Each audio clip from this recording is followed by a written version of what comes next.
Realment el Ropiero és un cas únic al món. És un cas únic perquè és molt difícil trobar, si mirem la història criminològica mundial, trobar un assassí que tingui tantes coses com tenia la Ropiero. És a dir, la Ropiero tenia pràcticament tot. S'ha definit sempre com un assassí en sèrie. El que passa és que no compleix els paràmetres que compleixen altres assassins en sèrie, com per exemple el carnisser de Milwaukee o altres ben coneguts. Un assassí tan peculiar, amb una personalitat tan estranya, que en aquells moments era tan desconeguda per psicòlegs, psiquiatres. Matava d'una manera hàbil, no ho veien habitualment, i matava aleatòriament.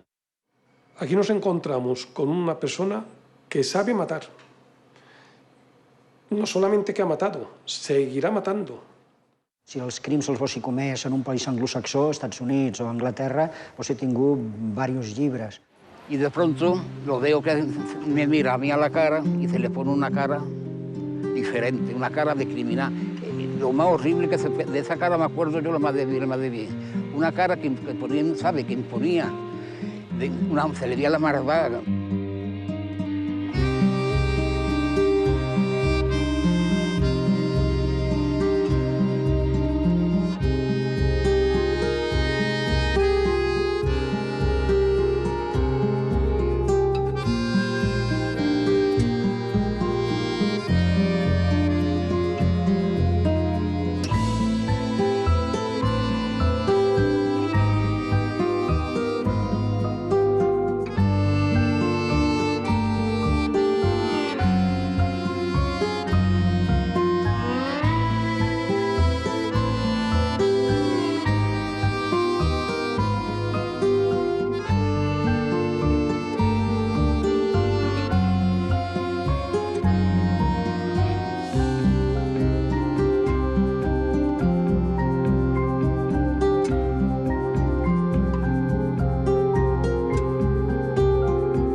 Estamos en el pago de Galvecito, en el comienzo de todo el tema. Él viene aquí con Antonia y empiezan a mantener relaciones sexuales, discuten estando ella desnuda y estando él encima, vamos. Con uno de sus leotardos se lo rodea el cuello y la estrangula. Y la deja, se marcha y la deja aquí como estaba.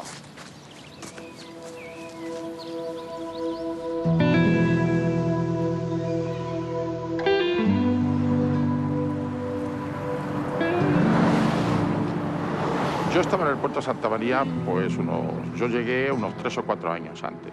Mi edad entonces eran unos 32 o 33 años. Yo ingreso en el Cuerpo Nacional de Policía, que antes era el Cuerpo General de Policía, en el año 70. A los 6 meses cuando nos encontramos con el tema que nos ocupa y que estamos aquí de la Ropiero.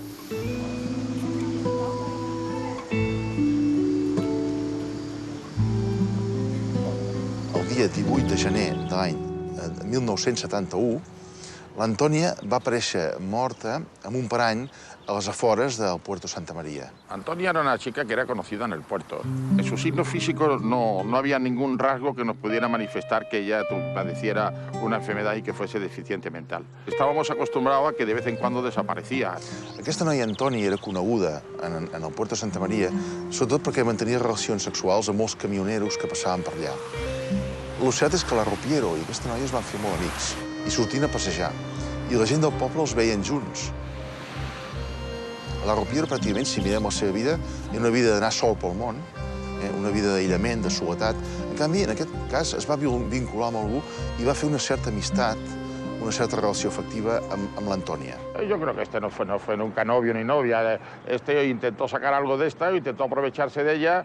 Potser sí d'una relació sexual no dins dels cànons normals, alterada, però no sadomasoquista. El poco dinero que el Antonio podía sacar, o el mucho, no lo sabemos, de los camioneros con los que ella frecuentaba, pues que podía ser una fuente de ingreso importante para él, porque él llega aquí y el padre le dice que se busque la vida.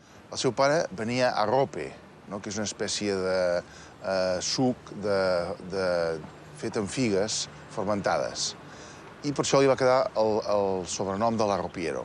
Ponía el canasto allí y predicaba la ropilla, se hablaba conmigo. Yo muchas veces le decía, si es que yo vete para arriba y me va a quitar los clientes, no sé, que yo en vez de comprarme a mí, te está comprando a ti la ropilla, así en broma. Un día la familia, sobre todo el hermano y la madre, pues se acercaron a la comisaría a denunciar la desaparición de ella. Pues llega un policía municipal que nos habla de que la habían visto el día de la desaparición de esta chica subir por una calle que está allí cerca de la comisaría y que iban enfadados, que se habían peleado y que le había pegado una bofetada o dos. Habían conocido al individuo que había venido al puerto, que vendía las arropías, que salía con ella.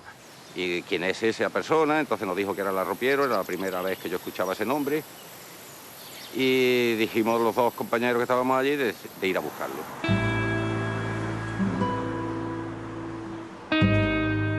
Y entonces la primera vez que yo veo a este hombre que se asoma a una especie de balconada que existía en el patio y nos pregunta qué queremos. Le decimos que somos inspectores de la comisaría, que si nos puede acompañar. Dice, sí, un momento. Él no tenía la camisa, se la pone y nos acompaña. Cuando llegó a la comisaría y demás, pues aparentó, después de preguntarle por varias cosas, aparentó simuló más bien un posible ataque epiléptico. Dijo que era epiléptico, que le había estado a los psiquiátricos. El médico forense dijo que no veía él que eso fuera un ataque epiléptico. Si tenía un ataque epiléptico había que llevarlo al psiquiátrico y eso es lo que él utilizaba como medida y como forma para poder luego después escaparse. Pues empezó a gritar y a dar voces diciendo yo la he matado, yo la he matado, yo la he matado y entonces se produjo un silencio. ¿Dónde está? ¿Dónde tienes el cuerpo? Primero empieza a dudar, en un campo por ahí y tal. ¿Dónde está? Al final accede a llevarnos y nos trajo directamente a donde estamos aquí, al Pago de Galvecito. Y en un sitio de esto escondido entre unas retamas, pues ahí estaba el cuerpo de Toñi, semidesnudo de la parte de abajo, y tenía en el cuello pues unos leotardos, que era con los que la había estrangulado. Quan ell l'estrangula, el seu plaer o la seva excitació sexual augmentava i a qual cosa no va arribar a poder controlar el límit de les seves accions. La va enterrar a sota d'uns matolls i anava a la nit i mantenia relacions sexuals amb l'Antònia. Si yo podía tener relaciones sexuales con mi novia viva, ¿por qué no las iba a poder tener muerta? Quan la policia el deté per l'assassinat de la seva nòvia, de la Toñi, clar, el detenen per l'assassinat d'una persona, per un homicidi. Clar, ell, probablement mogut per aquesta mena de vanitat o que tenen aquestes persones que busquen una certa, diguem-li, un protagonisme, dir, no, compte, que jo no sóc un simple homicidi d'una persona, no. Yo soy importante. En la forma en que habló, cómo sucede el crimen, qué es lo que ocurre, qué medio emplea, dónde la lleva, incluso que había ido una noche más, ya sabíamos que estábamos en presencia de alguien un poco especial. No, jo no sóc un simplement un homicida, jo sóc quelcom més. Jo sóc un gran homicida, jo sóc un gran criminal. I si he de passar la història no per ser un homicida, sinó per ser un criminal important. Manuel Delgado Villegas, el arropiero, no feia més de 1,70 m i era de complexió forta. Durant un temps es va deixar bigote a l'estil Cantinflas, que era l'actor al que ella admirava.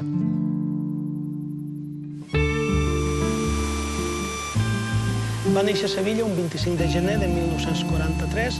La seva mare va morir al poc temps i ell va ser traslladat amb el seu pare a viure al Puerto de Santa Maria.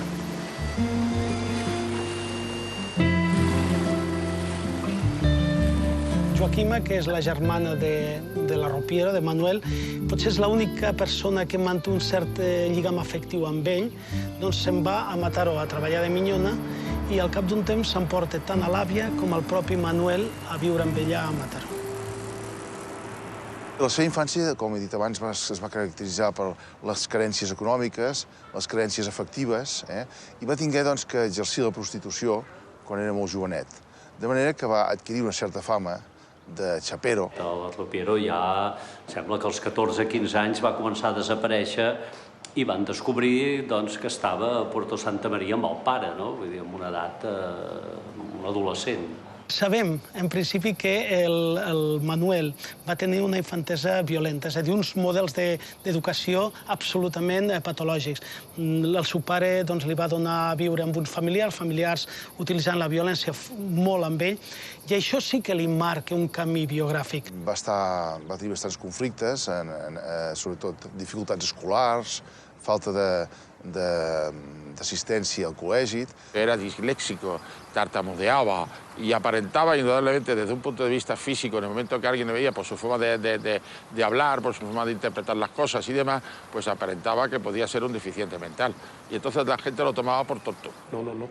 Esta persona, bien es verdad que no era un superdotado, pero cuando le hago los test de inteligencia, entonces hice el test de inteligencia llamada Raven, que era muy elemental para personas casi analfabetas, y observo que el coeficiente intelectual le permite comprender sus actos.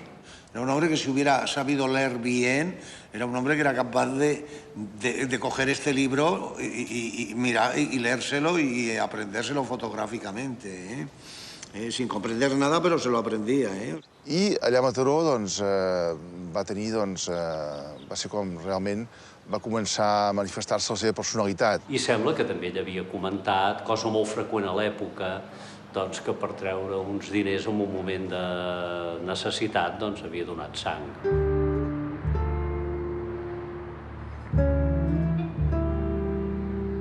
Al no encontrar ningún lazo familiar, Manolo tuvo que buscarse indudablemente cobijo. Y este cobijo lo encuentra en una pensión de Mataró, que creo que estaba situada en la calle de La Palma. Tuvo la legión, aprendió el karate, ¿no se llama así? El amor a la muerte es a la vez el culto a la muerte. La oración, el recuerdo permanente de esos 45.000 cuerpos jóvenes que regaron con su sangre una tierra ganada palmo a palmo y abonada con sudor y jirones de piel. Un poeta dijo que si de la sangre legionaria brotaran flores, se podría caminar durante kilómetros y kilómetros sobre un tupido jardín.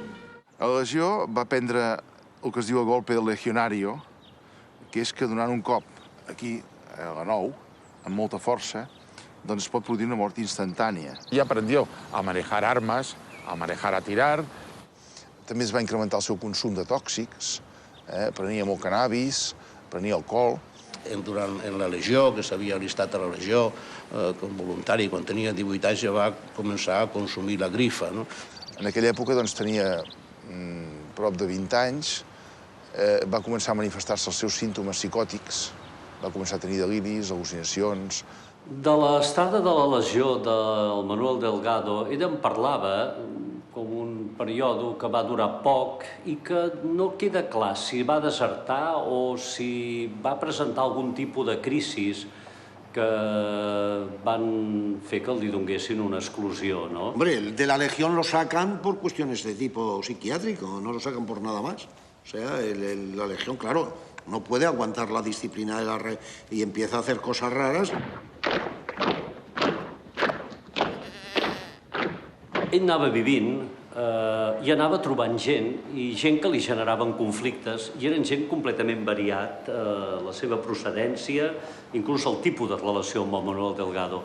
I sempre que aquesta relació donava la impressió, arribava a una situació conflictiva, ell les resolvia de la mateixa manera, no? No és una persona que tingui unes motivacions estructurades, directes, dirigides i deliberades, sinó ell simplement viu, actua com el gat que va pel carrer. Veu olora, veu mira, en aquells moments hi ha una presa que està a l'abast i ell actua. Tenía lo que llaman a veces los psiquiatras esa simpatía sacarinosa, o sea, esa simpatía pegajosa. Que era una persona que siendo un psicópata asesino, un asesino sin sentimientos, sin embargo, en el trato diario y las anécdotas que él contaba, pues era una persona casi divertida en algunos momentos, ¿no? Però realment tenia una mirada inquietant. Quan s'enfadava una mica per alguna cosa i et clavava els ulls, era una mirada sugestivament, però que t'impactava. El comisario se hizo amigo de él. Él no comía de la cárcel, le traía comida de los restaurantes, y compraba tabaco porque fumaba mucho. Cuando él vio la mesa puesta con el mantel blanco, así que la había puesto muy bien el del bar, con sus platos y tal, lo primero que se fija es en el cuchillo y en el tenedor. Y lo primero que dice es, ¿no tienes miedo a que yo te los clave? No, no te tengo miedo ninguno, porque antes que tú puedas pincharme y te levantes de esa silla, tú no lo vas a contar. Y le puse la pistola al lado en una silla a la vera mía para que él la viera y estuviera viendo. Se echó a reír y dijo, no hace falta, no hace falta. Entonces yo cogí la pistola y me la guardé. Hem de tenir en compte que l'Arropiero va ser detingut l'any 1971. I a partir d'aquí es va iniciar una investigació per confirmar o descartar els crims que ell manifestava haver fet. Quan el detenen, no té busca d'antecedents i a França i Itàlia té antecedents per passar clandestinament diversos cops la frontera, té antecedents per delictes, diguem-li, menors en el sentit de que no té antecedents per assassinats o per crims o per algun tipus d'homicidi fet. Como luego después en los interrogatorios fue confesando autor de tantos crímenes y esto motivó a hacer el viaje a Madrid para llevarlo para que se hiciera cargo la Brigada Central. El coche se estropeó, ¿no? Y Manolito se bajó a ayudar y dijo que él también empujaba el coche. Y naturalmente ayudó a empujar el coche que lo trasladaba a Madrid. Al final nos lo adjudicaron a nosotros diciendo que era mejor que continuáramos los policías que veníamos del puerto de Santa María, que ya teníamos una amistad establada con él y él tenía confianza en nosotros y a nosotros sí nos quería hablar y no quería hablar con nadie más. Entonces los viajes que hicimos en la reconstrucción de hechos, que venía el juez nombrado por el Supremo, que era don Conrado Gallardo. A él le nombraron juez especial. Cuando el delito se cometía en distintos partidos judiciales, lo que se hacía era nombrar un juez especial. Empieza el itinerario de nosotros por toda España con todos los casos que él nos había contado. Viajaban todos juntos, además, según me contaba él. Yo esto no lo viví, claro. Y sí, efectivamente, era surrealista. Y yo me recuerdo, una de las cosas que me contaba es que Arropiero se quejaba de que ellos iban a un hotel y él tenía que dormir en los calabozos y en las cárceles. Estamos en Garraf. Este es uno de los primeros crímenes que nos confiesa nuestro hombre Manuel Delgado Villegas cuando estaba detenido en el puerto. Él sitúa que salió de Barcelona en el tren y se vino hacia buscar a la playa. Aquest crim va transcórrer aproximadament quan ell tenia 22 anys d'edat. No sabem abans si havia fet altres crims, des que va sortir de la legió fins a aquest primer crim que tenim coneixement. Era un dia de sol, feia molt bo, i ens va córrer als nanos vindre a jugar a la pilota a la platja. Bueno, i jugant, vam veure que la pilota cada vegada que anava cap a un puesto que havia un tio allà, que aquell tio no es movia, i al final vam dir, hòstia, aquest tio que fot aquí tantes hores aquí sense moure's. I cada vegada que anava la pilota cap allà ja no sabíem a qui enviar, no? Ara ves tu, ara ves l'altre, i bueno...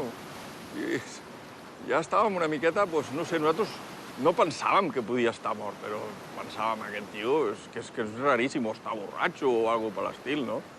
Claro, tantes vegades i tant de rato... Bueno, i me'n recordo que la primera persona que el va tocar va ser un senyor que va vindre, li va tocar el peu. Tenia els peus, li va tocar la sabata i el tio, res, no respirava. Li va tornar i tampoc respirava, clar, al final ja vam pensar, bueno, aquí hi ha algú que d'allò. Abajo el hombre que estaba dormitando era Adolfo Fos Montaner, un cocinero en Barcelona. L'Arropiero, doncs, en aquell moment passava gana, tenia necessitats perquè no tenia cap feina. Ell ve per allà darrere, va per allà, d'una casualitat que passa per allà Manuel, el veu, està sol, agafa una pedra i l'esclafa al cap.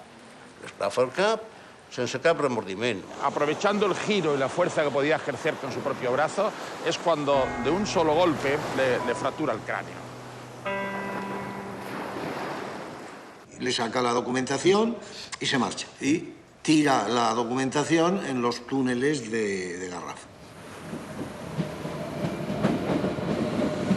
Entonces ja comença a arribar policia i guàrdia civil, i entonces la guàrdia civil no és com era com ara, no? Que veies un guàrdia civil i ja t'apartaves. Hubo una persona de Alicante que escribió una carta al juzgado inculpándose él de la muerte de este hombre. Naturalmente a este señor lo detienen, lo traen a la Brigada Criminal de Barcelona y entonces pues se descubre que no tiene nada que ver y entonces lo procesan por simulación de delito. Entonces, en el momento posterior que se reconstruyen los hechos, pues acordaron el presentarle 3 tipos de piedras distintas, Y efectivamente, entre las 10 se fue inmediatamente a la piedra que tenía mancha de sangre y dijo, esta es. Con esta piedra fue con la que yo le di. Crida l'atenció que la pedra estava guardada com a element de prova en el sumari i ell, a més, la reconegués. Y cuando yo conozco al Arropiero, al Manolo, le pregunto, bueno, ¿y tú, este asesinato, qué sentido tenía? Dice, mira, me dio pena. me dio pena, vi un hombre desgraciado allí que iba a tener una vida, no lo debían querer en ninguna parte, ni en casa, ni en nada, y entonces dije, ¿para qué vas a estar en este mundo? Y le pegué el pedrazo y vi si tenía dinero o no y tiré la documentación. I després, al cap de molt temps, quan es vam enterar que era un tio tan perillós el que havia estat per aquí, doncs, vam dir, bueno, encara hem tingut una miqueta de sort nosaltres. Pobre aquest senyor que va vindre aquí a buscar sorra. Que la història del crim hi ha diversos nivells. Primer, l'home comença a matar per menjar. Després, el segon estadi és que mata per una caça. Després mata per la codícia. Després mata per el sexe.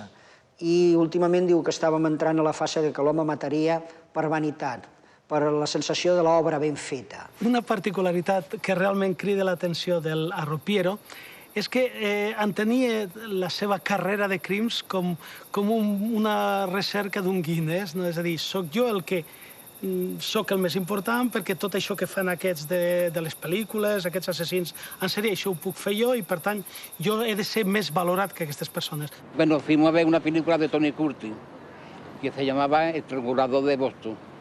Y cuando salimos me dijo que la habían cogido a la policía porque no era listo, porque él había hecho bastante crímenes y me contó algunos. Y nunca la había cogido. Claro, porque si no lo cuenta no se sabe lo grande que era. Y él se creía siempre muy grande en ese aspecto, aunque era un cínico i un mentiroso. Va entrar en la dubte moltes vegades de si el que ell parlava ell ho havia viscut personalment, ho havia llegit, i llavors ell va entrar en una fase de mitòman. Són crims que ell hagués pensat voler fer i que probablement no va arribar a fer. Ara bé, sí que és important l'element aquest de protagonisme, l'element megalòman.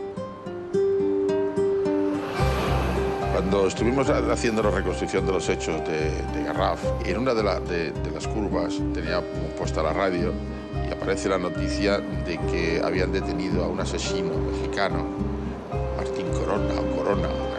Se calculaba que podía haber matado a más de 100 personas. Nuestro hombre estaba al loro, estaba pendiente y en un momento dado me da unos golpes en la espalda y me dice, jefe, porque como tartamudeaba así un poco cuando...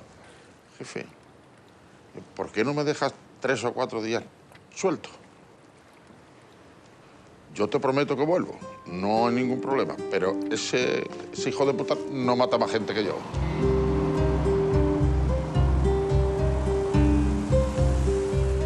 Des de l'any 64 que va cometre l'Arrupiero aquest crim que hem esmentat del Garraf, fins a l'any 67 pràcticament no tenim notícies o no estan documentades aquestes notícies. Él habla de una salida a Francia, un paso clandestino de frontera, de los que hizo entre varios. ¿Cómo pasó al extranjero? Pues quizá unas veces a pie, a mí me dijo, algunas veces pasaba a pie, otras veces iba en autocar, que no me pedían pasaporte, me metía en un autocar y pasaba a Francia. Y me iba a Perpiñán. Estos autocares que iban a ver películas pornográficas, se metía y la Guardia Civil los detraía. Y ya entrando en Francia, pues ya me movía yo por Francia. Per què té aquesta facilitat de passar les fronteres una persona que és analfabeta, que pràcticament no ha desenvolupat la seva vida cultural o social? No oblidem que la intel·ligència pràctica d'aquests individus pot ser de vegades molt superior a la de persones que no estem avesats o acostumats amb aquest tipus de vida. Dels seus viatges sí que donava la impressió que en una primera època ell havia estat per França, sobretot França. I possiblement en aquesta època ell va estar al sud de França, també va estar a París i va estar al nord d'Itàlia. Y que luego después de aquello se va a Francia y conoce una mafia en Marsella. En l'any 62, que va haver la independència d'Algèria, doncs Marsella, com a port francès més proper, es va convertir en una mena de polvorí de totes les màfies tant franceses com de la gent que venia fugint d'Algèria. Allò era un brou de cultiu de tota una sèrie de conductes, comportaments, grups mafiosos, on l'Arrupiero va anar allí a aterrar en aquella zona i es va sentir pràcticament com a casa seva.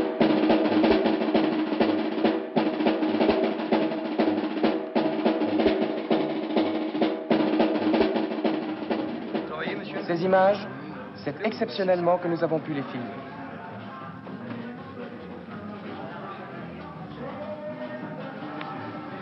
Alors, vous allez travailler aujourd'hui? Oui, oui, ¿Qué oui. entreprise?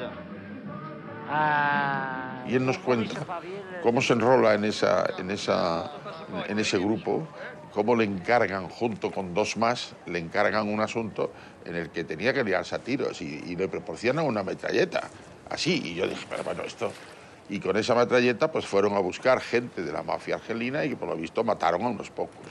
Mataron a unos pocos porque además él al contarlo se vanagloriaba de cómo caían delante suya. Y en París no mataron a nadie, pero sí le dieron tiempo suficiente porque tenían que vigilar a unos individuos y demás. Y le dio tiempo suficiente pues para brujulear por dentro de París. Allí es cuando dice que no se encuentra una prostituta, que se la lleva que lo llevan a él al borde, al muelle del Sena, y que paseando y tal, que la había estrangulado. Pues me explicó lo de los atracos de Francia, cuando se lió con la chica de Francia, me explicó lo de la Costa Azul. És clar, no sabem ben bé què va passar, no? Perquè en aquella època no hi havia cap mena de coordinació entre les policies espanyoles i franceses. Contactaron extraoficialmente la policía con la policía de Francia. Dijo, eso sí, eso ha existido, esto ha pasado y esto ha pasado. Revisamos, me sacaron todos los expedientes que ellos creyeron que podían tener una similitud con el tema, por los datos que podíamos aportar, y me sacaron 1.200 y pico expedientes, que yo estuve viendo durante algo más de un mes allí. Y en alguno, parece ser, y no sé en cuál, alguien se comió el marrón, o sea, y un error judicial que no es la regla general, però tampoc la excepció. Se sap que va haver-hi una sèrie de morts al sud de França, però aquestes morts, moltes d'elles van ser atribuïdes a la màfia marsellesa. Hem de pensar que en aquella època la màfia marsellesa matava molta gent. Y lo que es más raro, yo me encontré 3 ataques, 3 expedientes que hablaban de ataques de individuos armados a otros grupos de delincuencia de este tipo, armada también, y que hubo muertos. Y eso es que encontré 2 expedientes en Marsella, que los pude revisar en Versalles, que es donde estaban todos los datos, y uno más en París. El Rupiero parla de molts crims, no? De molts crims a París, de molts crims que va matar una dona aristòcrata, etc. Pot ser que alguns d'aquests crims siguin reals i no s'hagin investigat, perquè la policia espanyola no podia entrar a França i investigar en aquella època, o bé pot ser doncs, que també part d'aquests crims formin part de la fantasia del propi Rupiero. Y sí es cierto que encontré una prostituta, y sí es cierto, pero no solo una, encontré 7 u 8. Y en las condiciones que él decía, y algunas estranguladas, y algunas cerca del Sena, y otras mucho más cerca del lugar que él podía decir. Pero imposible, no había datos suficientes, y podía ser cualquier prostituta en cualquier problema que podía haber tenido allí. One of the most elegant streets in the world, the Via Veneto in Rome. But as you sip your aperitif and enjoy the dolce vita, one of the big attractions at the Colosseum in Rome used to be cats, big cats, the ones they fed on Christians. There are still cats in the Colosseum, little ones, and they feed on any old household scraps. Quan va estar a Roma, una de les poques estades a Itàlia, que va ser, crec, l'única, va estar en una pensió que estava regentada per una matrona romana, tipus, diguem-li, felinià, com diu la policia, una mica grassoneta, molt grassoneta, i que ell explicava que no la podia ni tan sols abraçar. Es veu que va arribar a tenir una relació afectiva important amb ella, però amb una tercera persona que també va aparèixer, que era la neboda d'aquesta matrona. La dueña de la pensión los coge a los dos en la cama. Se forma el escándalo, se forma el lío, la otra le pega a la sobrina, el otro defiende a la sobrina. Va entrar amb un atac de gelosia, ell es va airar, va perdre el control dels impulsos i les va matar les dos de la forma, o va acabar el problema de la forma que ell els acabava. Y se formó tal jaleo que no tuve remedio que cargarme las dos.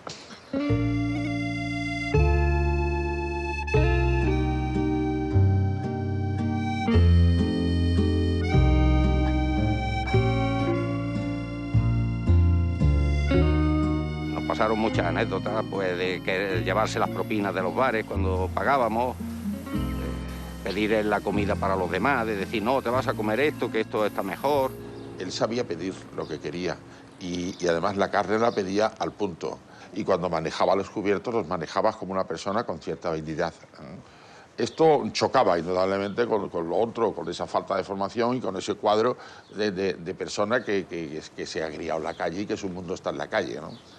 Y entonces él nos cuenta que tuvo una relación con una extranjera. Él la sitúa en la Costa Azul, ¿no? Un aristócrata pues encuentra un chico en las calles de Monte Carlo, me parece que fue en Monte Carlo, y lo invita a comer y después lo invita a su casa. Pasa un verano. Habla, no dice 15 días, él no habla de 15 días, habla incluso de un mes y algo más, ¿no? Y adelante, o sea, sí, es total y absolutamente posible en la vida real. Nos retrató una mujer un poco más hecha, ¿eh? Y esta mujer estaba en la casa que la tenía en la playa, tendida tomando el sol, en el jardín o en la arena, donde fuera. Suficiente cuadro y marco como que para él pensara que en aquel momento que estaba medio adormilada y tal, pues pudiera quitársela de en medio. Y nos cuenta cómo coge una piedra de estas ornamentales, de un jardín o lo que sea, y con la piedra le machaca la cabeza y se coge el camino, se lleva todo lo que podía llevarse de allí inmediatamente y se marchó. Pero él deja bien sentado, ya no aguantaba más.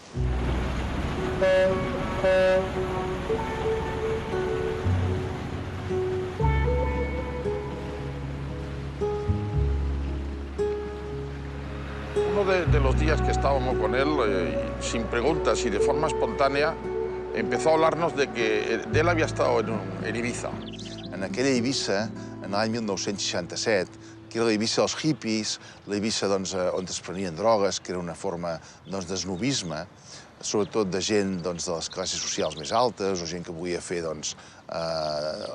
demostrar una certa modernitat.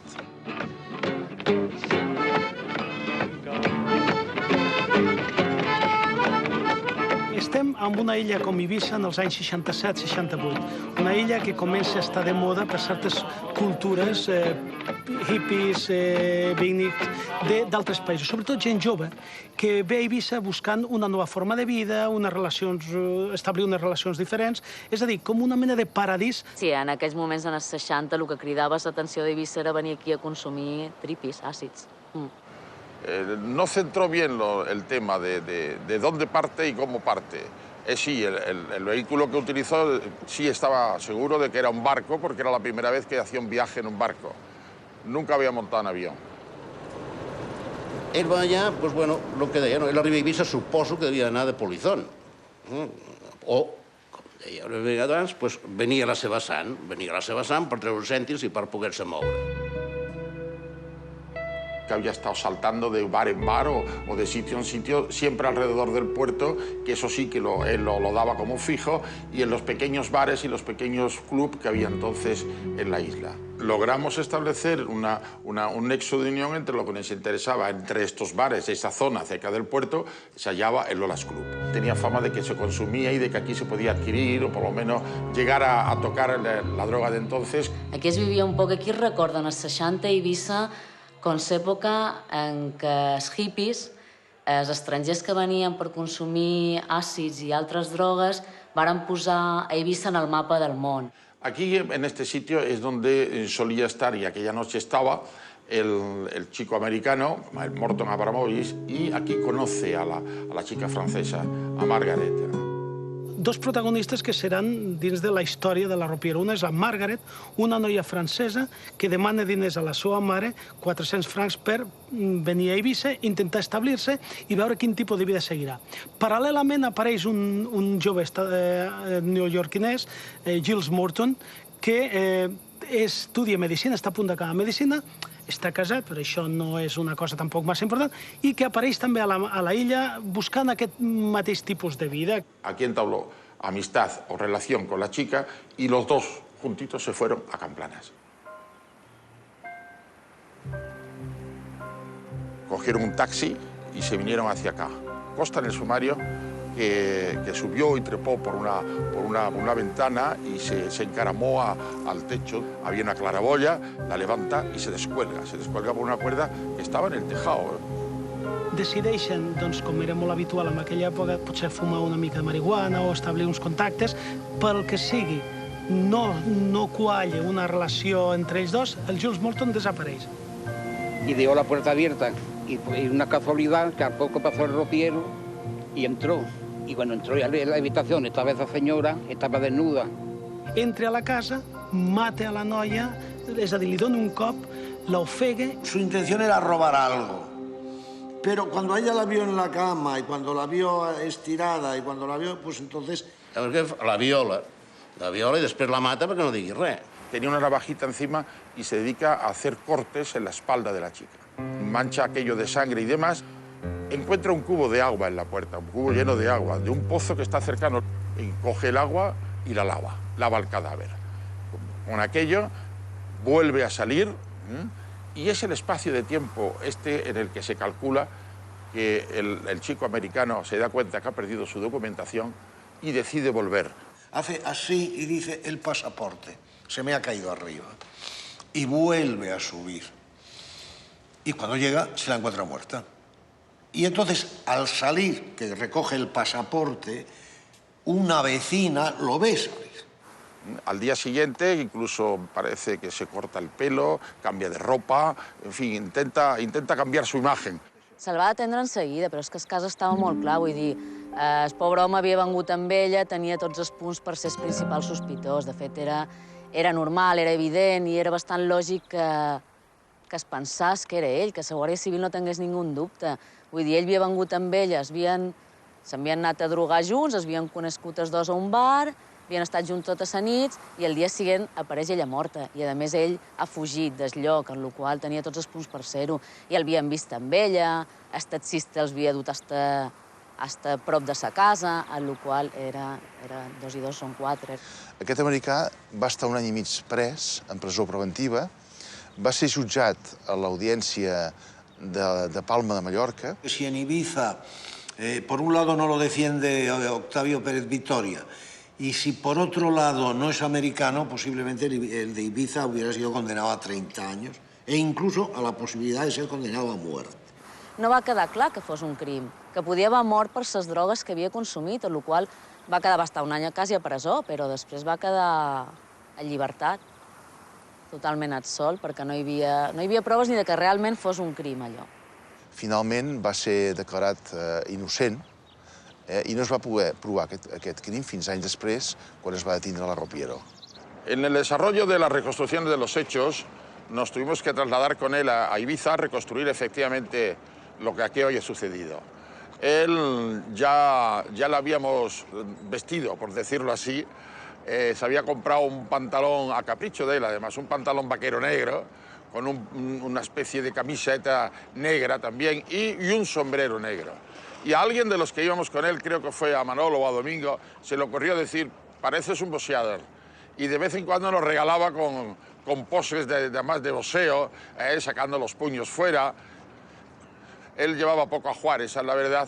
Pues le dimos un maletín donde costava tot el que ja s'havia hecho del sumario. I ell doncs es passejava amb els 2 policies que el custodiaven, amb el seu sumari i la seva maleta, investigant els casos que havien passat a tots els llocs on hi havien hagut crims. Tienes que cuidar de este maletín.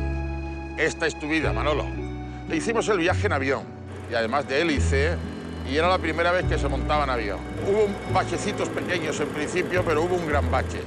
Lo que hizo que se empujara, incluso con el cinturón puesto, y que pegara un salto en el asiento, que a mí me dio que pensar, digo, esta es la forma aquí en el avión. Y nos encontramos la sorpresa de que cuando llegamos y aterriza el avión, en medio de la pista empiezan a rodear el avión coches de policía armada, todos con el CESME en la mano. Entonces, cuando el Manolito Delgado Villegas ve aquello, decía que él no bajaba del avión. Quan molts anys després van fer la reconstrucció del crim en el xalet en el que l'havia matat... La Ropiero va explicar que després d'haver-la matat, amb un ganivet va fer una creu bastant llarga, en el roba del matalàs. I quan va arribar allà i li van ensenyar l'habitació, ell va dir, no era aquest matalàs, ja havien passat anys. Llavors la casa havia canviat de propietat i els nous propietaris van dir, el que hi havia aquí ho tenim a dalt a les golfes. Van pujar a les golfes, va mirar i diu, era aquell matalàs. Efectivament, allà estava el matalàs con el senyal de la creu. O sigui, això era claríssim que eren coses que no havien sortit en cap sumari que ell pogués llegir i inventar. Sí, él cuando ve aquello me da la impresión de que empieza a revivir los hechos, pero poco a poco. Y entonces empieza a impactar, se empieza a cambiar la cara, se nota como apesadumbrado, baja los ojos, mira al suelo, se le transforma por totalmente físicamente, hasta dar el extremo de que suponemos que es un impacto, que algo raro está pasando en él. Pero, sin embargo, se sale fuera y continúa de la misma forma. Un dels fets que ell recordava amb més detall, almenys en converses que vam tenir, va ser el fets d'Eivissa. Aquests fets en vam poder-ne parlar i es va situar i va recordar coses. Cuando este crimen salía a la luz, él se transformaba. Y aparte, nos dijo un psiquiátrico, era como una especie de explosión interior dentro de él. Era como una especie de orgasmo. I et recordava i, com sempre, ho modificava. Ell parlava de que havia sigut una nòvia, de que havien tingut... Em sembla recordar que no devia ser així, que em sembla que no la coneixia pràcticament. Un altre dels crims que va ser provat i que va ser produït per la Rupiero va passar al juliol de l'any 1968. La Rupiero en aquell moment estava creuant el riu Tajuña. El río Tajuña es donde mata a un hombre que está lavándose los pies. Venancio Hernández, una persona de 61 anys molt estimada en el seu poble, el consideraven el poeta del poble, un poeta, diguem-li, muy sui generis, perquè va fer aquell eslògan Chinchón, Anís, Plaza i Mesón. No sabem ben bé què va passar, perquè només sabem la versió de la Rupiero. Que él nos da unos datos muy fiables, y es que tenía una pierna más delgada que otra, que estaba lavándose los pies. La Rupiero sembla que va dir que li va demanar menjar, ell no va voler, es va enfadar, i el va empènyer i el va tirar al riu. Y sencillamente es que a este hombre va y le pide comida, y este hombre le dice que es muy joven y que trabaje. Y él nos lo cuenta diciendo, y el hijo de puta dice que yo trabaje. Dice, le di un golpe y lo tiró al río. Dice, y el hijo de se quería salir. Y entonces lo cogí por la cabeza y lo aguanté hasta que dejó de hacer glu, glu, glu, glu. En el desarrollo de las investigaciones e incluso en la reconstrucción de los hechos, pues nuestro hombre se empeñó en querer salir una tarde, en que quería tomar un poco el aire y que tenía cierto interés en ir al Tibidabo. Y así se decía que se montaban los cacharritos. Continuant amb els crims de la Rupiero, ens hem de situar a l'any 1969, i això va passar a Barcelona. A la Diagonal de Barcelona, amb una empresa molt coneguda de mobles, Muebles La Fàbrica, doncs un dels directius d'aquesta empresa va ser assassinat per la Rupiero. Que en el caso del asesinato de Ramón Estrada en Barcelona, él lo contó como que había mantenido una relación homosexual con esta persona y para que le pagase. Este hombre, ya de mayor edad, ya una avanzada, tenía entre 69 y 70 años. Un empresari català que era un homosexual que en aquella època no havia sortit de l'armari i era un senyor respectable. Y se establece ese nexo de unión de prestaciones, indudablemente de servicios, entre el señor Estrada y Manolo. Parece que había estado más de una vez con él. Llega a un acuerdo de precio y entonces le dice, no, yo no te doy 500 pesetas o 600, que no llega a 1000. Entonces la chapa estaba entre los 500 y las 1000. Y le dio 200 y te vas. Le entrega una cantidad de cèntims que no era la pactada, i llavors ell, pues, cop de karate, no acaba mort en l'instant, trenca una cadira allà als pobres mobles i con una pota de la cadira el rematan allà. Y como no le había dado el dinero que le había prometido, pues por ese motivo comenzó a darle golpes con una silla, lo tiró por una escalera que había que subir hacia la oficina y lo dejó en el suelo con la cabeza abierta y se marchó del sitio. Se marcha y como aquello le había producido indudablemente sangre y se había manchado, en la puerta de donde tenía este señor la oficina va a existir una fuente y va y se lava las manos tan tranquilamente y ya va a pasear. Es veu que l'empresari s'encapritxa de que li fiqui el dit en el cul i en el dit a la Rupiero portava un dedal i per això havia fet una ferida. I diu, quiero que me metas este del dedalito. I la Rupiero diu, no, es que llevo un dedal i este... No, quiero el del dedalito. I la Rupiero li fot el dit del dedal en el cul, a la mala sombra que el dedal se li queda dintre del cul. Más que un dedal era una especie de vendaje ¿Qué se quedó dentro? Es inconcebible que en Barcelona, por ejemplo, meta el dedo con una tirita o un vendaje en el ano de otra persona, quede eso dentro del ano y no investiguen ni el grupo sanguíneo, ni características, ni peculiaridades de la sangre, del pus o de los elementos orgánicos que han quedado en eso. Jo penso que si ell li hagués entregat els cèntims pactats, a aquestes hores poder estaria viu. És una opinió personal. La familia, supongo que no quiso revolver esto. Tinc aquí a les meves mans una notícia publicada al Correo Catalán del 6 d'abril de 1969. Una noticia molt escueta. Falleció en el hospital clínico en donde fue internado en los primeros momentos Ramón Estrada Saladí, de 71 años, que fue hallado el pasado jueves con graves lesiones en el almacén de muebles de su propiedad situado en la avenida del Generalísimo Franco 437. Aunque la autopsia no se ha efectuado todavía de las gestiones policiales, se deduce y explicite, se deduce que la muerte se produjo a consecuencia de las lesiones sufridas al caerse y no por agresión, como en principio se había supuesto. Aquest crim doncs, va ser considerat com un accident, va sortir de l'esquela d'aquest senyor com si hagués mort d'accident, però en realitat havia mort en unes circumstàncies criminals. Però sí que em queden molt dubtes, perquè és una notícia molt poc escueta, és una persona molt important de la vida econòmica de la Barcelona 69 i es va fer l'enterrament a l'església dels Àngels de Barcelona. Va ser anys després, també, quan es va detenir a ell, que es van descobrir el cas, però en aquell moment l'esquela era que havia muerto cristianamente, no sé, la bendición apostólica de su santiago, víctima de accidente o algo així. Pero la descripción que Manolo daba de la oficina, que daba de la escalera y daba de lo que había hecho con la silla, no ofrecía ninguna duda de que realmente él lo había matado. Nos extrañó muchísimo que Manolo parecía que estaba como en su casa. Él decía, por allí está la escalera, allí está el despacho, aquí hay una mesa, aquí no sé qué, hasta tal extremo de que llega el momento y se sienta en una de las mesas de despacho que estaban en exposición y pidió hacerme una fotografía aquí, hombre, hacerme una fotografía aquí.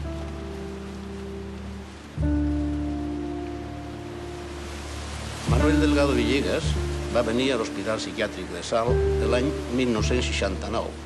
Ell havia estat en anterioritat i en l'any 69, al mes d'octubre, va ser quan jo vaig conèixer a Manuel Delgado.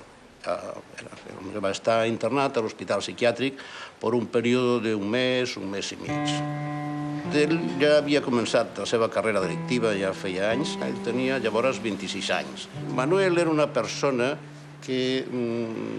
polidiagnosticada, per dir-ho així. Manuel estava diagnosticat de lo que ara actualment diguem trastorn antisocial de la personalitat, els clàssics psicòpates, també d'esquizofrènia paranoide, també d'epilèpsia. Era un alcohòlic inveterat. Amb tots aquests antecedents de tipus social i patològic que té la Ropiero, podem considerar que és possiblement un assassí de llibre. De llibre perquè ho té tot el que hi ha en un llibre de criminologia, totes les circumstàncies que poden portar una persona a matar, les té la Ropiero. Según mi punto de vista, no estava loco. I per això, probablement, és un home que no era lliure. O la seva llibertat era microscòpica. Aunque no pudiera ser totalmente inimputable, es decir, aunque no pudiera ser una persona que no sabía ni lo que hacía, sí, en gran parte sí, por lo tanto, yo no lo consideraba en ese momento como un enfermo mental, sino como un psicópata. Era una persona, pues yo diría, pendenciero, dominador, sobre els altres malalts, si podia, pues intentava treure'ls els cèntims que se les donaven de la seva part de la pensió, per després, en els cèntims que es reunia, anar a prendre a un bar que hi havia a la vora del psiquiàtric, el vas de vi i les costelles a la brasa. No era igual treure els cèntims a un avi que a un altre malalt, que sigui deficient, oligofrènic o el que fos. Si está en un hospital psiquiátrico, lógicamente es que precisa observación y o tratamiento. ¿Qué tratamiento a esta persona se le tenía que administrar? Pues, verosímilmente, sedantes y una serie de productos que actuasen sobre su esfera neurológica. Luego, en esa segunda etapa, estaba calmado, amansado, o estaba en una situación totalmente artificial, pero debido a la medicación que le daba.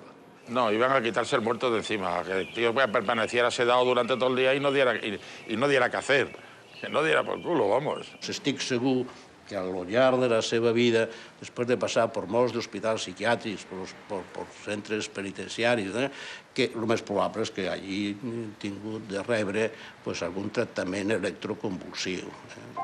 O si no, tractaments de xoc, una farmacopea molt forta per baixar el seu nivell d'agressivitat, perquè agressiu inclús era quan estava a la presó.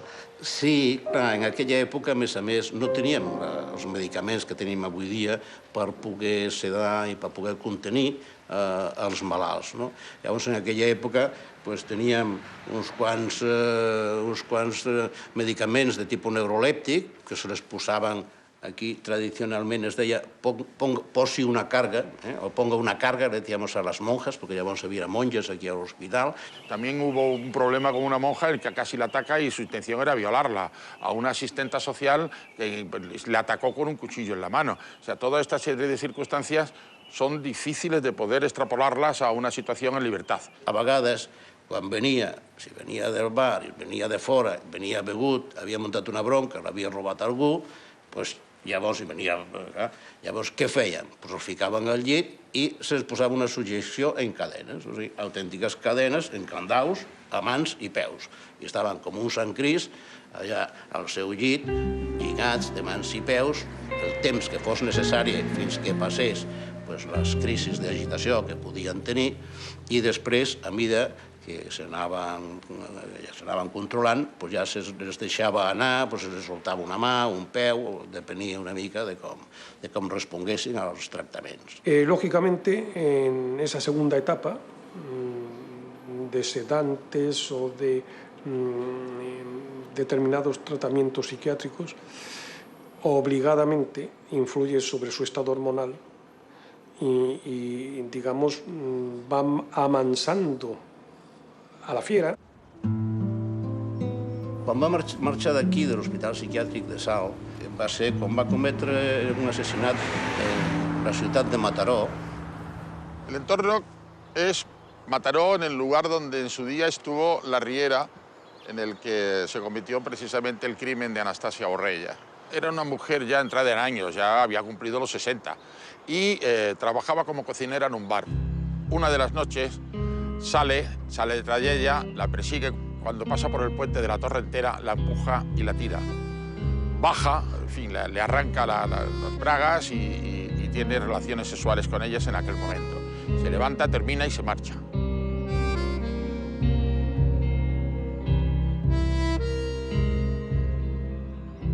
Claro, me contaba esas cosas y eso, yo me creí que eso, digo, está este medio majara o me está contando unos rollos y después resultó que també era verdad, tot el que contava.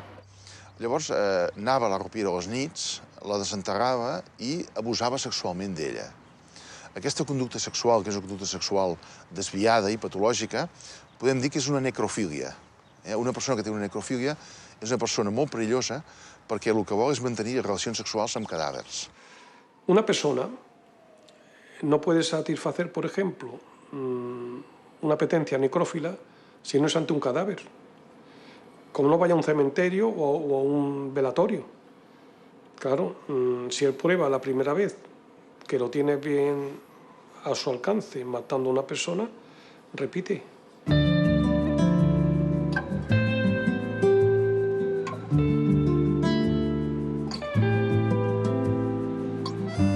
Estábamos en la comisaría de Mataró, estaba Manolito allí dentro, salgo y una persona de unos 35 años, 35 años aproximadamente, y me pregunta que si podría hablar con su hermano. Yo dije que sí, que no había ningún problema, pero que yo tenía que estar presente. Ella aceptó y pasamos a la sala donde estaba. Cuando se dan cuenta de su hermano y tal, no hubo un abrazo ni muchos besos, no, fue un beso afectivo, pero muy distante. Y inmediatamente la primera pregunta fue: ¿es verdad que tú has matado a esta gente como dicen los periódicos? La contestación de Manuel Delgado Villegas fue: ¿y más?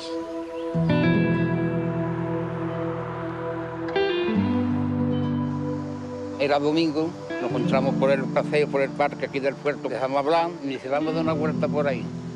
Y llegó un momento de que lo sentamos. Entonces se tiró al suelo y se abrió la camiseta, una camisa, y se abrió los pantalones y se los echó para afuera, para abajo. Y yo estaba frente de él, yo estaba así con los pies tirados, sentado, y he tumbado, y estábamos hablando. Y de pronto este garrotiero empezó a masturbarse. Y claro, yo no le dije nada, haga él, ¿no? Pero al ratito veo que empieza como a chillar, no chillar, sino a gemir. Ay, ay, ay. Claro, yo me asusté, me creí que le iba a entrar un infarto o cualquier cosa. Y de pronto lo veo que me mira a mí a la cara y se le pone una cara diferente, una cara de criminal. Lo más horrible de esa cara me acuerdo yo lo más de bien. Una cara que ponía, ¿sabe? Que imponía, se le veía la marvaga. Pero claro, yo no me creía que me iba a hacer daño. Yo me creía que eso era cosa del infarto que le iba a entrar. Y entonces, como me entró miedo, pues me levanté. Y claro, ya en ese momento también había puesto la mano en el suelo para levantarse, seguramente pensaba en algo. El mismo acto de ejecutar las acciones necesarias para matar, para agredir o violentar, ya le producía satisfacción. Nunca se encontraron ni muestras, ni vestigios, ni huellas biológicas. Me estoy refiriendo pues, a secreciones seminales y, sobre todo, a semen. S'ha dit que l'Arropiero doncs, tenia falta d'emissió d'esperma, no? Inclús és probable que no tingués erecció. L'anasperma és una falta de producció d'espermatozoides. El que passa és que jo no he elegit res, en aquest sentit, de que Manuel tingués una anasperma. El fet de que pogués ejacular o no ejacular, com si tingués problemes d'erecció o no, no és el leitmotiv de la seva conducta violenta. És a dir, ell, com a tot predador sàdic, actua més per el plaer del domini, de l'actuació violenta sobre la víctima, el sentir-se superior, el sentir-se dominador, que el fet de poder o no ejacular. El circuito sexual tiene otros integrantes, no solo la eyaculación. Él puede sentir placer, placer que puedan a él equivalerle a un placer sexual. Y yo creo que ese placer empezaba en el mismo momento de agredir a la víctima y se prolongaba a lo largo de la muerte y en algunos casos seguía después de la muerte. I es va trobar doncs, que l'Arropiero tenia 47 cromosomes, en comptes de 46, que és el que té la població general, no? Tenia un cromosoma més, era un cromosoma XY. Y es la primera vez que se descubre en España pues, un cromosoma XY. Porque una persona tenga un cromosoma XY, eso en principio ha pasado por dos etapas. Había una concepción muy antigua, decían que eran inimputables, que no sabían lo que hacían, que eran obsesos sexuals inconscientes. Se diu tradicionalment en la literatura que aquesta gent que tenen els cromosomes X i Y, que seria el superhome, per dir així, el superhome, no? Llavors tenen, en general, unes tendències a l'agressivitat molt importants. El qual no vol dir que tinguin de ser assassins. Però havia també un condicionant genètic en el cas de Manuel. És a dir, aquest cromosoma XY ho té una persona cada 8.000. Aquest cromosoma han tingut alguns delinqüents famosos, com l'estrangulador de Boston i altres assassins. Però, clar, hem de pensar que el fet de tenir aquest cromosoma no necessàriament implica ser assassí. Sí, como siempre en medicina hay más de una opinión y cualquiera que haya tenido alguna enfermedad y haya consultado más de un médico descubrirá que ninguno le da la solución, le dice lo mismo que otro y a veces dicen cosas completamente contradictorias. Yo tenía entendido, y a mí lo que me dijo siempre mi padre, es que era un caso genético clarísimo, de un doble cromosoma ahí, creo recordar. Y que ese doble cromosoma, pues digamos que por entonces se tenia la convicció de que provocava la enfermedad i la demència. Això a aquella època es considerava com un determinisme d'una conducta agressiva, violent, I sempre que es parlava del Manuel Delgado es treia com un fet important. Les últimes investigacions amb aquest tema sembla que demostren que no està clar. Quan s'han fet treballs amb una mostra de població més àmplia, no es creu gaire que això condicioni conductes clarament delictives i criminals.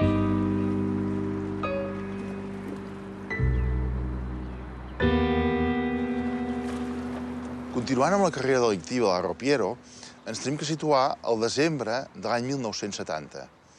Llavors la Ropiero torna al seu lloc d'origen, torna al Puerto Santa Maria, es reconcilia amb el seu pare, inclús intenta ajudar el seu pare, i també es dedica a vendre arrope, com feia el seu progenitor.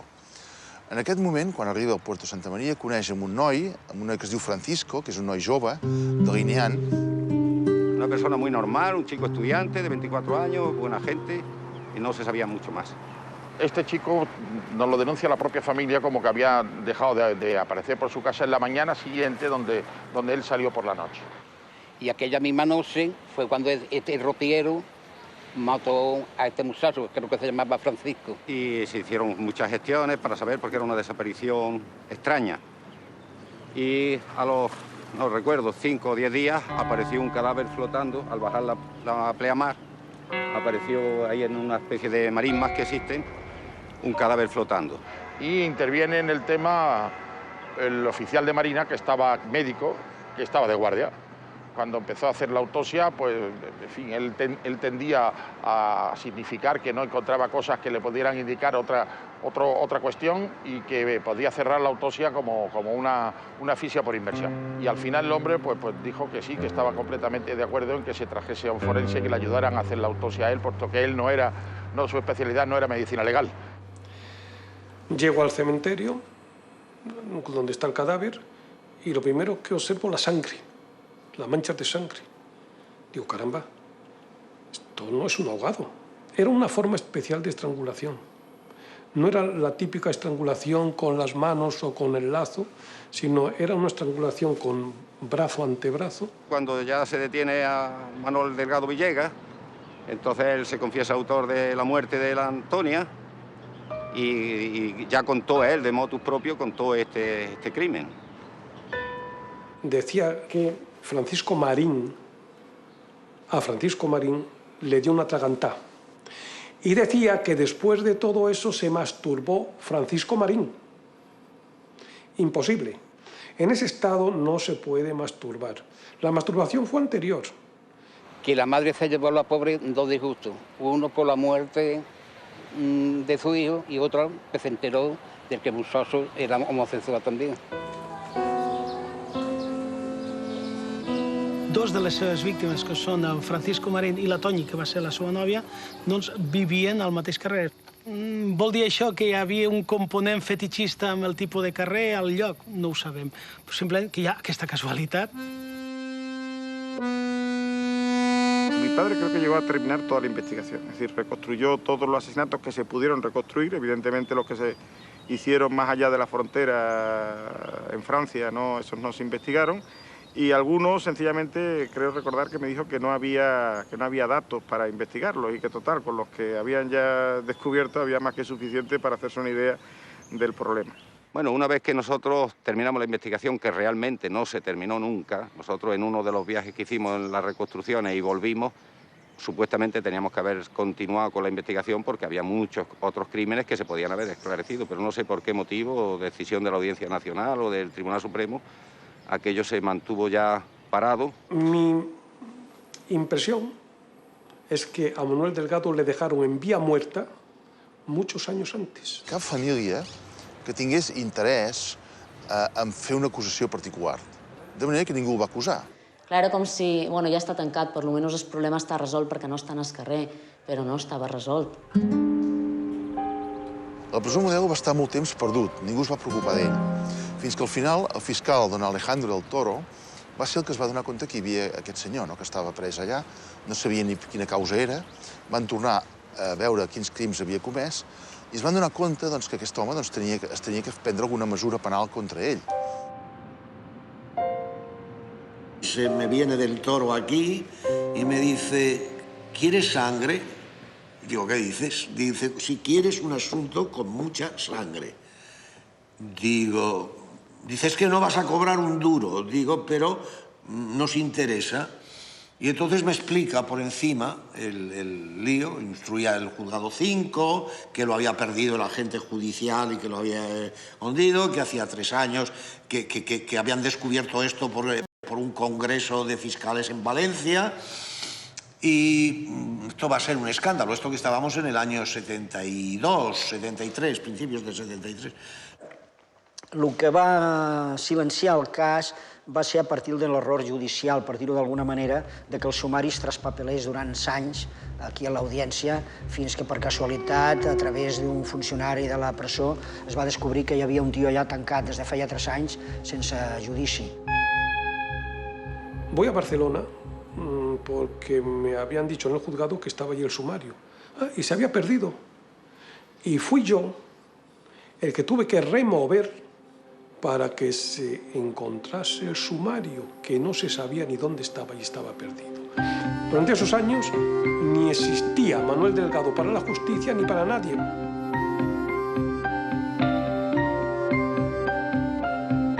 Este es un sumario desgraciado, porque se perdió al principio y se ha perdido al final. La Audiencia Nacional ha perdido el sumario. O sea, uno de los sumarios más importantes de crímenes de España, pues también lo ha perdido. O sea, ha sido un sumario que ha volado.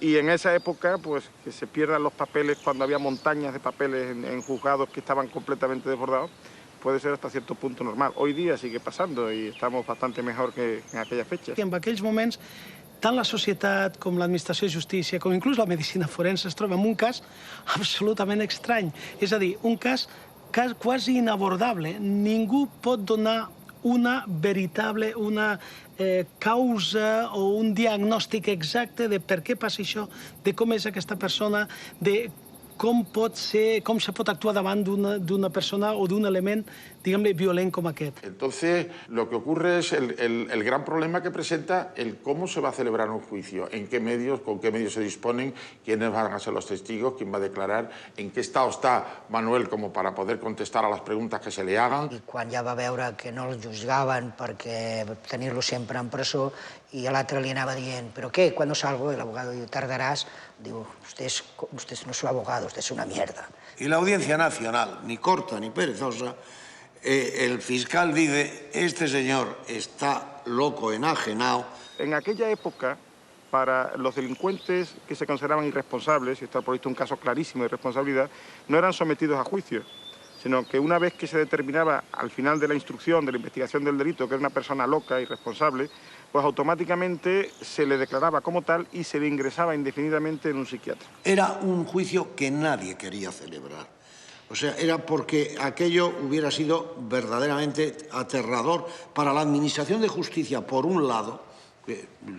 Los medios de información hubieran dicho, ¿esto de dónde sale? Primero, la gente hubiera dicho, ¿y de dónde sale todo esto? Y entonces decir, ¿cómo que se ha perdido un señor en la cárcel 3 años? Además dijeron, 7, acabamos, ingresamos y se acabó y aquí paz y después. Fue una solución salomónica. Potser va agafar tant a la societat com a la medicina forense com inclús a la justícia amb el pas canviat. I això va fer que les decisions no es prenguessin en el seu moment perquè tampoc se sabia quin tipus de decisions prendre i es va tirar pel camí del mig. És a dir, l'internem, ja a veure què passa. Amb la qual es va arribar a un apanyo judicial amb què em sembla que no es va emetre sentència, finalment va quedar com una ordre d'internament en institucions psiquiàtriques. Llavors decreten el seu internament per vida. Per vida, o sigui, no es posa una data de condemna, una data de sortida, l'increment per vida.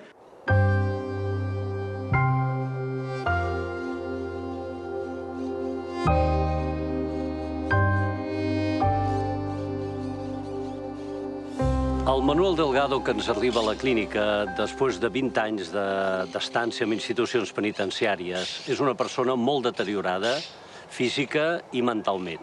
Vaig conèixer el Manuel Delgado a la unitat d'aguts, una unitat d'aguts d'aquí de l'hospital, i crec que no feia gaire que havia ingressat procedent del psiquiàtric penitenciari de Fontaleem.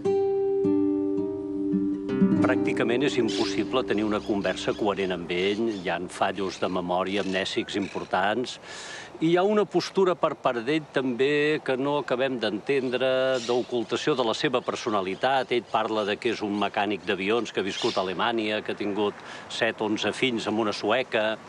Quan l'apropes al seu verdader personatge hi entra, però hi ha moments que en surt. Alguna vegada havia comentat alguna cosa relacionada amb aquesta etapa tan virulenta, però realment semblaven més a faules que ell feia o invencions que no pas a la realitat, perquè eren molt desmesurades. Aquesta transformació de la realitat, moltes vegades, que aportava, era un nivell molt, diríem, infantil. No era una cosa molt elaborada ni molt complicada, era bastant superficial i repetitiva. Ell, de fet, va venir en aquest centre amb un sentiment de guany.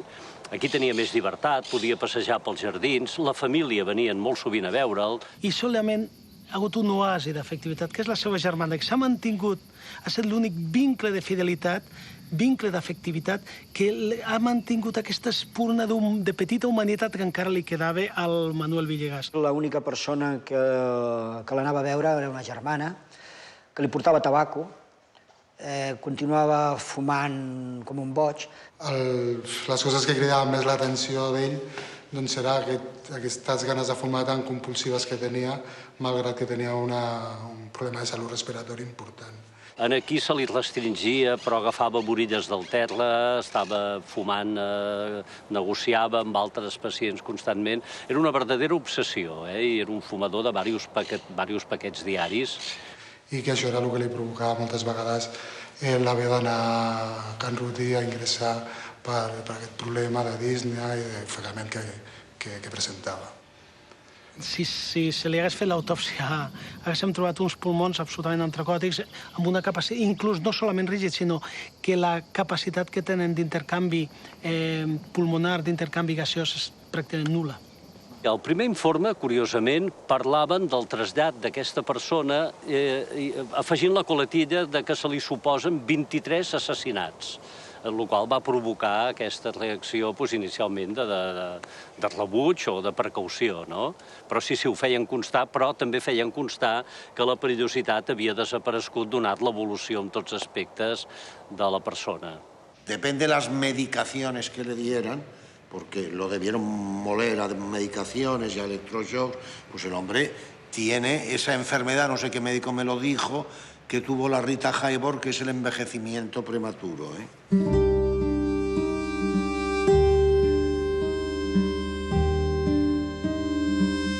Físicament, progressivament, va anar empitjorant i va estar aquí 1 any i mig aproximadament, els primers 6 mesos amb un pavelló d'ingrés, un pavelló modern, i després ja va ser traslladat al pavelló de llarga estada, que seria aquest àmbit on estem.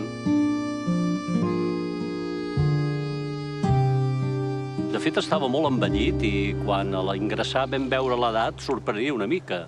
Malgrat que tenia 53 o 54 anys quan va venir, doncs semblava, la seva aparença era de donar vida d'una persona gran i tenia aquest comportament de persona gran i de malaltia crònica relacionada amb el procés respiratori que portaven. Ja al final estava molt deteriorat. Clar, jo el vaig veure als 26 anys, en pleno apogeo i amb vigoritat i amb força per fer el que fos. A mi una vegada em va fer un comentari, perquè ell aquí tenia un cert amor, ja ho he comentat, de que se li pogués donar l'alta, i em va dir, doctor, diu, más de 20 años, desayuno, comida, cena, calefacción y agua caliente. I va afegir, vaya chollo. I aquest període, ja a final de 6 mesos, havia de portar oxigen pràcticament continuadament i el Manuel Delgado va viure en aquesta habitació. Una habitació individual, sempre es va mantenir la seva estada en el nostre centre, el Manuel Delgado amb habitacions individuals com una precaució. I diuen que al final ja era una mirada totalment amortecina, que suposo que influïa, el que diríem, per agafar el títol d'una pel·lícula, el tractament a base del que passava algo voló sobre el nido de cucú. Mèdicament va morir d'una insuficiència respiratòria amb fallo cardíac, però bàsicament d'una insuficiència respiratòria greu. Jo crec que el final de la Riopero va ser lògic en la seva vida, va ser un final també patètic. I finalment, Manuel Delgado Villegas va morir un 2 de febrer de 1998, malalt, deteriorat, i va ser incinerat un 3 de febrer, el dia següent, el 3 de febrer de 1998, al cementiri de Collserola.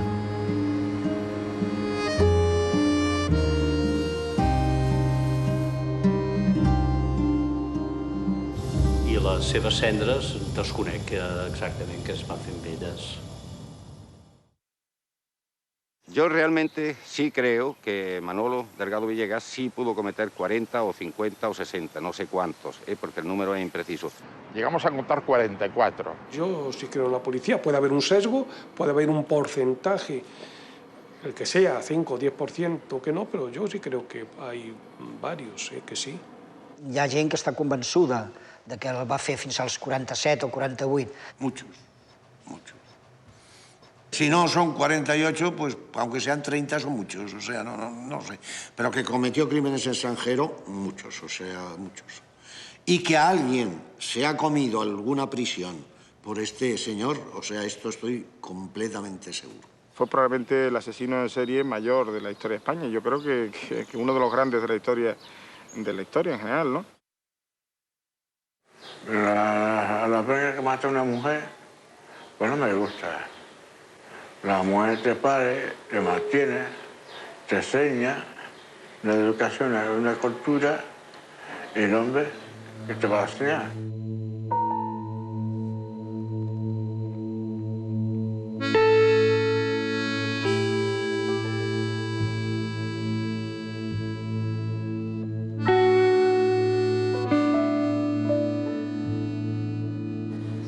Yo no pienso en nada. Yo no pienso. Yo comer, dormir, a lo mío. Se lo vi en un rincón metido allí, mirando hacia el suelo, con los pelos todos revueltos, una barba muy larga. La verdad es que me produjo una sensación de pena, no lo sé, pero sí un sentimiento de rechazo a lo que estaba viendo. Y ¿por qué no? No voy a dejar de ser más hombre por confesarlo. Algunas lágrimas se me cayeron. Que me saque cuando Dios quiera. Aún le tengo que salir. Eternamente no puedo estar preso.